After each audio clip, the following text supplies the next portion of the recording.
नमस्कार दोस्तों, मैं सरिता कुमारी वॉव्स स्टडी चैनल में आप सभी का स्वागत करती हूँ। आइए दोस्तों, पर्यावरण एवं शिक्षा शास्त्र का अध्ययन हम लोग कर रहे थे, जिसके अंतर्गत अभी तक हम लोगों ने बहुत सारे टॉपिक को कवर किया है। जिन लोगों ने नहीं किया है दोस्तों, डिस्क्रिप्शन में इसका लिंक दिया हुआ है, आप कर सकते हैं। हम लोग वाटर से संबंधित महत्वपूर्ण थ्योरी को भी पढ़ चुके हैं। जिन लोगों ने नहीं पढ़ा है, डिस्क्रिप्शन में लिंक दिया हुआ है, आप पढ़ सकते हैं। अभी हम वाटर से रिलेटेड जो है इम्पोर्टेंट ऑब्जेक्टिव क्वेश्चन को पढ़ेंगे, जो कि किसी भी शिक्षक पात्रता परीक्षा या सीटेट हो या स्टेट हो, एग्ज़ाम पॉइंट ऑफ व्यू से बहुत ही इंपॉर्टेंट है। तो चलिए स्टार्ट करते हैं दोस्तों। वीडियो को पूरा देखिए, तभी जाके फ़ायदा मिलेगा। चलिए स्टार्ट करते हैं अभ्यास प्रश्न को। पहला क्वेश्चन है, पृथ्वी पर उपस्थित शुद्ध जल के स्रोत कौन से हैं? पहला ऑप्शन है भूमिगत जल, दूसरा है नदियाँ, तीसरा है झील व तालाब, चौथा है ये सभी। तो इसका सही आंसर होगा ये सभी, क्योंकि भूमिगत जल के अलावा नदियों एवं तालाब झीलों में भी कुछ शुद्ध जल पाया जाता है। थ्योरी में भी हम लोगों ने पढ़ा था। नेक्स्ट क्वेश्चन है, पृथ्वी पर कितना भाग जल है? पहला ऑप्शन है 1/3, दूसरा है 2/3, तीसरा है 3/4, चौथा है आधा। तो इसका सही आंसर 3/4 होगा, चूँकि 71% भूभाग पर पृथ्वी पर जल पाया जाता है। और अगर हम शरीर की बात करें तो हमारा शरीर 2/3 जल से बना हुआ है। थ्योरी में हम लोगों ने पढ़ा था। जिन लोगों ने थ्योरी नहीं पढ़ा है, डिस्क्रिप्शन में लिंक दिया हुआ है, आप पढ़ लीजिए। एक बार थ्योरी पढ़ना एकदम ज़रूरी है। चलिए स्टार्ट करते हैं नेक्स्ट क्वेश्चन। निम्नलिखित में से कौन सा कथन सही है? पहला ऑप्शन है जल जलवाष्प के रूप में वायुमंडल में पाया जाता है। दूसरा ऑप्शन है महासागरों का जल खारा व मीठा दोनों प्रकार का होता है, तो मीठा नहीं होता है, तो ये क्वेश्चन तो गलत ही हो गया ऑप्शन। नेक्स्ट है द्रवित शुद्ध जल ध्रुवों पर पाया जाता है। यहाँ पे देखिए, ध्रुवों पर जल पाया जाता है शुद्ध जल, लेकिन बर्फ़ के रूप में पाया जाता है, द्रवित रूप में नहीं, तो ये गलत हो जाएगा। दो गो गलत ही हो गया। नेक्स्ट है जल की उपलब्धता लगभग सभी जगह समान होती है, तो सभी जगह समान नहीं होती है, कहीं ज़्यादा, कहीं कम, कहीं ठोस के रूप में, कहीं तरल के रूप में, इस तरह से जल जो है पाया जाता है, तो ये भी गलत हो जाएगा। इसका सही आंसर कौन सा होगा दोस्तों? ए नंबर सही आंसर हो जाएगा। सही पूछ रहा था, तो जलवाष्प के रूप में वायुमंडल में जल पाया जाता है। नेक्स्ट क्वेश्चन है, जल की उपलब्धता से संबंधित निम्नलिखित में से कौन से कथन सही है? पहला ऑप्शन है जल की उपलब्धता किसी क्षेत्र विशेष में जंतुओं की संख्या को निर्धारित करती है। नेक्स्ट है कि जल की उपलब्धता जीवन की विविधता को भी निर्धारित करती है। तो दोनों ऑप्शन सही है। जल की उपलब्धता जो है जीवन की विविधता को भी निर्धारित करती है, और जल की उपलब्धता किसी क्षेत्र विशेष या किसी जंतु के लिए भी बहुत ही लाभदायक होता है। तो इसका सही आंसर दोनों हो जाएगा। सही आंसर कौन सा होगा दोस्तों? 3 नंबर, ए और बी दोनों। नेक्स्ट क्वेश्चन है, निम्नलिखित में से कौन से कथन सही है? पहला है मनुष्य के शरीर का लगभग 2/3 भाग जल से बना है। ऊपर भी हम लोगों ने पढ़ा, ये सही है। यह शरीर के तापमान को संतुलित रखता है, थ्योरी में हम लोगों ने पढ़ा है, तो ये भी सही है। सही आंसर होगा इसका। एक और ऑप्शन है शारीरिक रक्त का लगभग 80% भाग जल का होता है, तो ये भी सही है। तीनों सही है। सही आंसर कौन सा होगा? 4 नंबर, ए बी सी तीनों। नेक्स्ट क्वेश्चन है, निम्नलिखित में से कौन सा कथन सही है? पहला है जल का सर्वाधिक घनत्व 4 डिग्री सेल्सियस पर होता है, ये सही है। जल का हिमांक 100 डिग्री सेल्सियस पर होता है, गलत है, 0 डिग्री सेल्सियस पर होता है। जल का क्वथनांक 0 डिग्री, उल्टा दिया हुआ है, ये दोनों एक दूसरे का अपोजिट दिया हुआ है, तो गलत हो जाएगा। जल का रासायनिक सूत्र हम जानते हैं H2O होता है, यहाँ पे क्या दिया हुआ है? HO2 दिया हुआ है, तो ये गलत है। सही आंसर कौन सा हो जाएगा? ए नंबर सही आंसर होगा। नेक्स्ट क्वेश्चन है, निम्नलिखित कथनों पर विचार कीजिए। चलिए विचार करते हैं। जब जल किसी भी तापमान पर वाष्पीकृत हो सकता है, तो यहाँ पर बोला है जल किसी भी तापमान पर वाष्पीकृत हो सकता है, ये बात सही है। अगर हम थोड़ा भी गर्म करते हैं तो वाष्प बनने लगता है। नेक्स्ट है जल सिर्फ क्वथनांक बिंदु पर ही वाष्पीकृत होता है, ये गलत है। वाष्पीकृत तो किसी भी टेम्परेचर पर होने लगता है, क्वथनांक पे खौलने लगता है। जल का क्वथनांक 100 डिग्री सेल्सियस होता है, ये सही है। तो इसका सही आंसर ए और सी हो जाएगा, बी गलत है। तो इसमें सही कथन पूछ रहा है कौन सही है? ए सी। ए सी किस में है? बी में। सही आंसर बी होगा। नेक्स्ट क्वेश्चन है, निम्नलिखित को सुमेलित कीजिए। महासागर में कितना प्रतिशत जल पाया जाता है? 97, सही है। बर्फ के रूप में 2%, ये भी सही है। भूमिगत नदियों, तालाबों, झीलों के रूप में 1%, तो ये भी सही है। तो इसका सही आंसर 1 का 1, बी का 2, 3 का सी हो जाएगा। इसका सही आंसर ए नंबर होगा। नेक्स्ट क्वेश्चन है, निम्नलिखित में से कौन सा कथन सही है? जल एक यौगिक है, इसका सूत्र होता है H2O, सही बात है। 4 डिग्री सेल्सियस पर जल का घनत्व सर्वाधिक होता है, ये भी सही है। जल एक अच्छा विलायक भी होता है, किसी भी चीज़ को अपने में मिलाने की क्षमता रखता है, ये भी बात सही है। घुलाने की भी क्षमता रखता है, तो इसका सही आंसर कौन सा होगा? ए, बी, सी तीनों। नेक्स्ट क्वेश्चन है, राधा एक बर्फीले स्थान का भ्रमण करती है जहाँ वह देखती है कि कुछ लोग बर्फ में छिद्र करके मछली पकड़ने का कार्य कर रहे हैं। ऐसी घटना क्यों संभव हो पाती है, बताइए। इसका पहला ऑप्शन है, सतह पर बर्फ जमा होता है लेकिन अंदर जल द्रव की अवस्था में होता है। दूसरा ऑप्शन है, बर्फ में मछली जमी हुई होती है। तीसरा ऑप्शन है, विभिन्न मछलियाँ शीत निद्रा में बर्फ में होती है। और चौथा ऑप्शन है, उपरोक्त सभी। तो इसका सही आंसर होगा ए नंबर, सतह पर जो है बर्फ जमा होता है लेकिन अंदर जल द्रव की अवस्था में होता है। तो चूँकि 4 डिग्री सेल्सियस पर जल का घनत्व अधिकतम होता है, इस कारण से सही आंसर कौन सा होगा? ए होगा।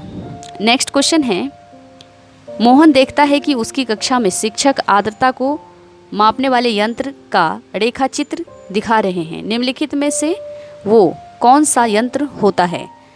तो अभी हम लोगों ने आर्द्रता को मापने वाला थ्योरी में पढ़ा था। जिन लोगों ने नहीं पढ़ा है दोस्तों थ्योरी, डिस्क्रिप्शन में लिंक दिया हुआ, आप पढ़ सकते हैं। तो इसका सही आंसर हो जाएगा हाइग्रोमीटर। आर्द्रता से रिलेटेड होगा तो हाइग्रोमीटर सही आंसर होगा। नेक्स्ट क्वेश्चन है, निम्नलिखित कथनों में से कौन सा या कौन से कथन सही है? पहला ऑप्शन है, धरातल पर पाए जाने वाला अधिकांश जल हमारे लिए उपयोगी नहीं है। दूसरा ऑप्शन है, जल वायुमंडल में भाप व आर्द्रता के रूप में पाया जाता है। तो दोनों क्वेश्चन सही है, दोनों ऑप्शन सही है। धरातल पर पाए जाने वाला जो अधिकांश जल है हमारे लिए सभी उपयोगी नहीं है, ये भी सही है। और जल जो है वायुमंडल में भाप और आर्द्रता के रूप में पाया जाता है, ये भी बात सही है। तो इसका सही आंसर हो जाएगा दोस्तों 3 नंबर, ए और बी दोनों। नेक्स्ट क्वेश्चन है, शिक्षक कक्षा में मृत सागर के विषय में बताते हैं। निम्नलिखित में से कौन से कथन मृत सागर के विषय में सही है? पहला ऑप्शन है, मृत सागर में लवणता सर्वाधिक है। दूसरा है, मृत सागर में लोग डूबते नहीं हैं, लवणता सर्वाधिक है, ये भी बात सही है। इसके कारण डूबता भी नहीं है, ये भी बात सही है। मृत सागर की लवणता 300 ग्राम प्रति लीटर होता है, ये भी बात सही है। इसका सही आंसर 4 होगा, ए, बी, सी तीनों। नेक्स्ट क्वेश्चन है, पृथ्वी पर उपस्थित समस्त जल स्रोतों में जल का कितना प्रतिशत जल हमारे लिए अनुपयोगी है? तो यहाँ पे पूछ रहा है अनुपयोगी है, तो 1 ही प्रतिशत भाग हमारे लिए उपयोगी है, 99% अनुपयोगी है। इसका सही आंसर बी हो जाएगा। नेक्स्ट क्वेश्चन है, शिक्षक कक्षा में मौलिक रूप से जल चक्र को बताना चाहते हैं, तो निम्नलिखित में से कौन सा कथन जल चक्र को सही रूप बताता है? जल चक्र का सही रूप कौन बताता है? पहला ऑप्शन देख लेते हैं, पृथ्वी पर उपस्थित जल एक निश्चित चक्र व अवस्था में पारितंत्र में घूमता रहता है, जिसको जल चक्र कहा जाता है। ये बात सही है। जल जो है एक स्थान से दूसरे स्थान स्थानांतरित होता है, तो इसी को जल चक्र प्रक्रिया कहते हैं, ये भी बात सही है। और जल चक्र वह प्रक्रिया है जिसमें जल जलमंडल से वायुमंडल में जाता है और फिर वायुमंडल से जलमंडल में, ये भी बात सही है। सही आंसर हो जाएगा ए, बी दोनों, सी नंबर। नेक्स्ट क्वेश्चन है, निम्नलिखित में से कौन से कारक जल प्रदूषक के लिए उत्तरदायी है? पहला है, घरेलू अपशिष्ट, मलमूत्र आदि का जल स्रोत में मिलना। दूसरा है, खेतों में रासायनिक खादों के प्रयोग से। और तीसरा है, जल स्रोतों में जीव जंतुओं के मर जाने से। तो यहाँ पे प्रदूषण के लिए उत्तरदायी पूछ रहा है, तो अगर हम अपशिष्ट या मलमूत्र मिला देते हैं तो भी प्रदूषित हो जाता है, ये भी बात सही है। रासायनिक खाद से भी होता है और जीव जंतु के मरे हुए अवशेष से भी हो जाता है, तो इसका सही आंसर हो जाएगा ए, बी, सी तीनों। नेक्स्ट क्वेश्चन है, BOD यानी बायोकेमिकल ऑक्सीजन डिमांड, इसका फुल फॉर्म भी याद रखना है। बायोकेमिकल ऑक्सीजन डिमांड द्वारा मापा जाता है। पहला ऑप्शन है वायु में ऑक्सीजन की मात्रा, दूसरा है जल में ऑक्सीजन की मात्रा, तीसरा है नदियों तालाबों के जल में प्रदूषण, और चौथा ऑप्शन है सभी। तो यहाँ पे देखिए BOD थ्योरी में हम लोगों ने पढ़ा था, ये जो है नदियों या तालाब में जल के प्रदूषण की मात्रा को मापा जाता है BOD से, बायोकेमिकल ऑक्सीजन डिमांड से। तो इसका सही आंसर 3 नंबर होगा। नेक्स्ट क्वेश्चन है निम्नलिखित में से कौन सा जल प्रदूषण की हानियों में जो है सम्मिलित होता है। तो हानि की बात है बाढ़, सूखा, हैजा, पीलिया, ये सब हो जाएगा। सही आंसर हो जाएगा ABCD चारों। नेक्स्ट क्वेश्चन है निम्नलिखित में से कौन से कथन सही है। बाढ़ के कारण हैजा व डायरिया जैसी बीमारियां फैलती है, सही बात है। सूखे के कारण भूख प्यास से जीव जंतु मर जाते हैं, ये भी बात सही है। दूषित जल से मनुष्य के शरीर में विकलांगता की समस्या आ जाती है, ये भी बात सही है। तो इसका सही आंसर ABC तीनों हो जाएगा, 4 नंबर। नेक्स्ट क्वेश्चन है निम्नलिखित रोगों में से कौन से युग्म दूषित जल के कारण फैलते हैं। पेचिश, मियादी बुखार, मलेरिया, टीबी तो होगा नहीं, तो इसमें जो है कैंसर भी नहीं होगा, तो ये भी ऑप्शन नहीं होगा। यहाँ पर देखिए मलेरिया, पेचिश, डायरिया, हैजा, ये सही आंसर है 3 नंबर। नेक्स्ट क्वेश्चन है निम्नलिखित में से कौन सा कथन सही है। पहला ऑप्शन है जल में पाड़े के घुल जाने से मिनीमाता रोग होता है, तो पारा घुलने से मिनीमाता होता है, ये बात सही है। नेक्स्ट है जल में कैडमियम घुल जाने से इटाई रोग होता है, ये भी बात सही है। तो सही आंसर होगा 3 नंबर, A और B दोनों। नेक्स्ट क्वेश्चन है दिव्या अपनी नानी के घर जाती है, वहाँ पर पानी की गुणवत्ता सही नहीं है, ऐसे में आप दिव्या को क्या सलाह देंगे जिससे उसके स्वास्थ्य पर बुरा असर न पड़े या ना हो। तो पहला ऑप्शन है पानी को उबालकर पीने की, ये बात सही है। और देख लेते हैं पानी को फ्रीज में जमा कर फिर उसे ठंडा करके पीने की, गलत। पानी को छानकर, गलत। उपरोक्त सभी, ये भी गलत। इसका सही आंसर A नंबर हो जाएगा। नेक्स्ट क्वेश्चन है दूषित जल में फिटकरी डालने से जल साफ हो जाता है, अशुद्धियाँ नीचे बैठ जाती है, बीमारियाँ दूर हो जाती है, उपरोक्त में से कोई नहीं। तो फिटकरी जैसे ही हम जल में डालते हैं तो इससे क्या होता है, अशुद्धियाँ जो है नीचे बैठ जाती है। इसका सही आंसर B हो जाएगा। नेक्स्ट क्वेश्चन है निम्नलिखित में से कौन सा कथन असत्य है। यहाँ पर असत्य चुनना है। पहला ऑप्शन है जल पर्यावरण का अजैविक घटक है, दूसरा है हमारे लिए 1% जल ही उपयोगी है, तीसरा ऑप्शन है ये बात सही है, ये भी बात सही है। दूषित जल पीने से शारीरिक विकलांगता आ जाती है, ये भी बात सही है। गर्म जल से जल प्रदूषित नहीं होता है, तो ये हो जाएगा, ये गलत हो जाएगा ये सेंटेंस। तो सही आंसर यही होगा, 4 नंबर। नेक्स्ट क्वेश्चन है मिनीमाता एक प्रदूषण जनित रोग है जो परिणाम है समुद्र में बिखरे तेल का, दूसरा ऑप्शन है वायुमंडल में आर्सेनिक जमा होने का, दूसरा है यहाँ पे देखिए प्रदूषित जनित रोग जो कि एक परिणाम है समुद्र में बिखरे तेल का, या वायुमंडल में आर्सेनिक जमा होने का, या औद्योगिक पारा अपशिष्टों को पानी में छोड़ने का, और नेक्स्ट है मनुष्य के कार्बनिक अपशिष्टों को पीने के पानी में छोड़ने का। तो इसका सही आंसर हो जाएगा दोस्तों औद्योगिक पारा अपशिष्टों को पानी में अगर छोड़ते हैं तो प्रदूषित जनित रोग होता है जिसका नाम है मिनीमाता। नेक्स्ट क्वेश्चन है मलेरिया नामक बीमारी किस प्रकार के क्षेत्र में अधिक देखी जाती है। पहला ऑप्शन है जहां वर्षा की मात्रा अधिक होती है, दूसरा ऑप्शन है जहां वातावरण में आर्द्रता अधिक हो, तीसरा ऑप्शन है जहां जल जो है एकत्र होने की समस्या हो। तो ये तीनों जो है मलेरिया के लक्षण है, मतलब मलेरिया होने का कारण है। अधिक देखा जाता है जहाँ वर्षा ज़्यादा होती है, या आर्द्रता वाला वातावरण है, या फिर जहाँ पर पानी एकत्र हो जाता है तो मच्छर फैलता है और मच्छर काटने से मलेरिया होता है। तो इसका सही आंसर ABC तीनों हो जाएगा। नेक्स्ट क्वेश्चन है वैज्ञानिक रोनाल्ड रॉस के विषय में निम्नलिखित कथनों पर विचार कीजिए। इन्होंने यह खोज की कि मलेरिया मादा एनोफिलीज मच्छर के काटने से होता है, ये सही है। इनको इसके लिए रसायन का नोबेल पुरस्कार प्रदान किया गया, कितना ईस्वी में, 1905 1905 ईस्वी में। तो रसायन का नोबेल पुरस्कार तो प्रदान किया गया, लेकिन 1905 नहीं 1902 ईस्वी में हम लोगों ने पढ़ा था थ्योरी में। और तो इसमें से कह रहा है कि कौन सा कथन सही है। तो कौन सा कथन, केवल एक होगा इसका सही आंसर, केवल एक।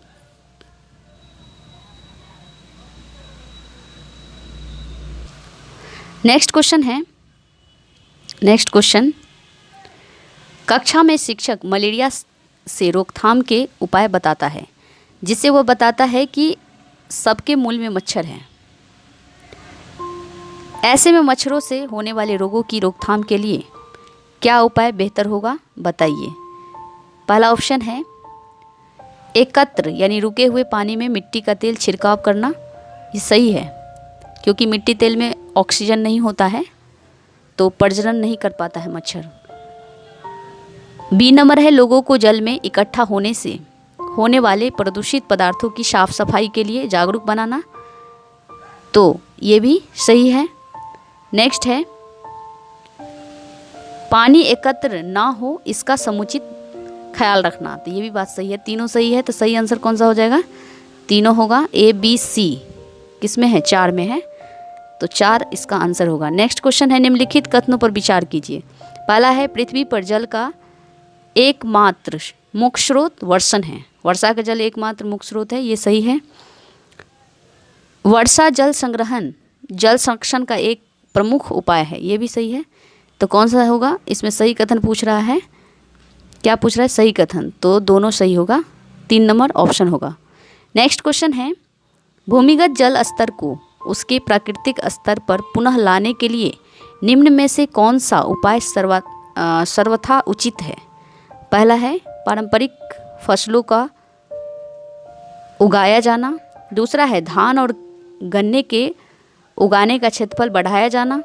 तीसरा है पाताल तोड़ कुओं का अधिक निर्माण किया जाना। यही होगा सही आंसर, औद्योगिक को बढ़ावा देना, ये सही आंसर, इसका ये हो जाएगा 3 नंबर।